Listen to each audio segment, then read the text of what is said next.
ಇನ್ನು ಚನ್ನಪಟ್ಟಣ ಫಲಿತಾಂಶದ ಬಗ್ಗೆ ಜಿಟಿಡಿ ಪ್ರತಿಕ್ರಿಯಿಸಿದ್ದಾರೆ. ಚನ್ನಪಟ್ಟಣ ಪ್ರಚಾರಕ್ಕೆ ನನ್ನನ್ನ ಯಾರು ಕರೆಯಲಿಲ್ಲ. ನಿಖಿಲ್ ಆಗ್ಲಿ ದೇವೇಗೌಡರಾಗ್ಲಿ ನನ್ನನ್ನ ಒಂದು ಮಾತು ಕೂಡ ಕರೀಲಿಲ್ಲ. ಅವರಿಗೆ ಅವಶ್ಯಕತೆ ಇದ್ದಂತೆ ಕಾಣ್ತಾ ಇಲ್ಲ.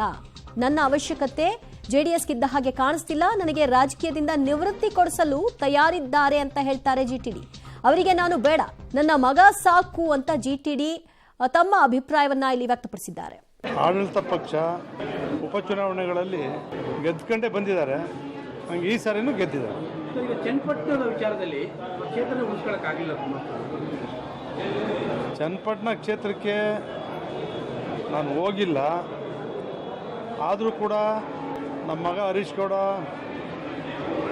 ನಮ್ಮ ವಿವೇಕಾನಂದ MLC ಅವರೆಲ್ಲರೂ ಕೂಡ ಹೇಳಿದರು. ನಮ್ಮ ಪಕ್ಷದ ಕಾರ್ಯಕರ್ತರೆಲ್ಲರೂ ಕೂಡ 100ಕ್ಕೆ 100 ಗೆಲ್ತೀವಿ ಅಂತಕ್ಕಂಥ ವಿಚಾರ ಹೇಳಿದರು. ಆದರೂ ಕೂಡ ಸೋಲಾಗಿದೆ.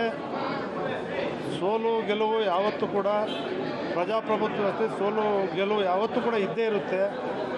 ಆದರೂ 3ನೇ ಬಾರಿ ಗೆಲ್ಲೇಬೇಕಿತ್ತು, ಸೋತಿದ್ದಾನೆ.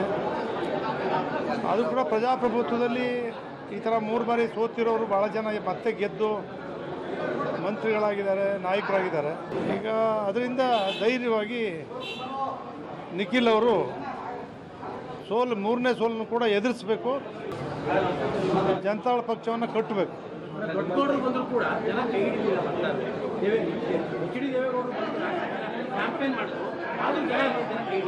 ಏನಾಗಿದೆ ಅಂತ ನನಗೆ ಇನ್ನೂ ಏನೂ ಗೊತ್ತಿಲ್ಲ. ಈಗ 10 ಗಂಟೆ ಶುರುವಾದ ಮೀಟಿಂಗಲ್ಲಿದ್ದೆ.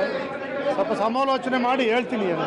ಜಿಟಿ ದೇವೇಗೌಡರು ಚನ್ನಪಟ್ಟಣ ಚುನಾವಣೆಯ ಫಲಿತಾಂಶದ ಕುರಿತಾಗಿ ಮಾತನಾಡ್ತಾ, ಆಡಳಿತ ಪಕ್ಷ ಇದ್ದಂತಹ ಸಂದರ್ಭದಲ್ಲಿ ಗೆಲ್ಲುವ ರೀತಿಯಲ್ಲೇ ಈ ಚುನಾವಣೆಯಲ್ಲೂ ಕೂಡ ಆಡಳಿತ ಪಕ್ಷ 3 ಕಡೆಗಳಲ್ಲೂ ಗೆದ್ಕೊಂಡಿದೆ. ನಾವು ಸೋಲನ್ನು ಒಪ್ಕೊಳ್ತೀವಿ.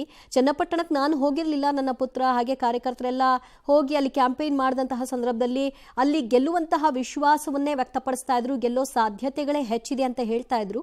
ಆದರೆ 3ನೇ ಬಾರಿಗೆ ನಿಖಿಲ್ಗೆ ಸೋಲಾಗಬಾರ್ದು, ಸೋಲನ್ನ ಕಂಡಿದ್ದಾರೆ.